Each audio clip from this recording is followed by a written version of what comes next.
The gathering foot is used to form gathers in fabric.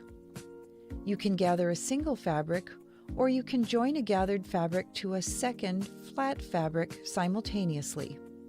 The gathering foot works best with softer, lightweight fabrics. For gathering light to medium weight fabrics, a ruffler is recommended. The foot has a slot in the front, which is open on the left but closed on the right. The bottom of the foot comes in contact with the fabric to lock in fullness as you stitch.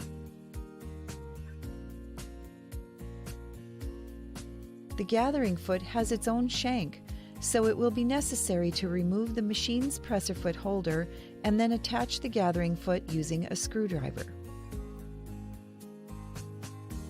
When attaching the gathering foot, be sure that the shank is properly seated on the presser bar, then tighten the screw securely. Turn the handwheel toward you slowly, checking that the needle is correctly lined up with the opening of the foot. To gather a single fabric, set the machine for straight stitch. Move the needle to left position for the widest seam allowance possible. Place the fabric to be gathered under the presser foot and sew.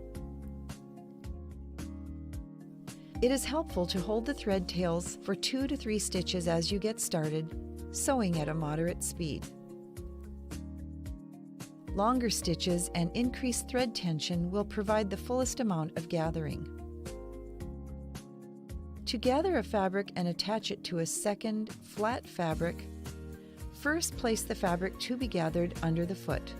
Lower the presser foot to hold it in place. Then insert the second fabric into the slot at the left side of the foot. Lower the needle into the fabrics, then start sewing. Silk ribbons or strips of lightweight fabric can be gathered to create texture. Apply to your project with a satin or all-purpose foot.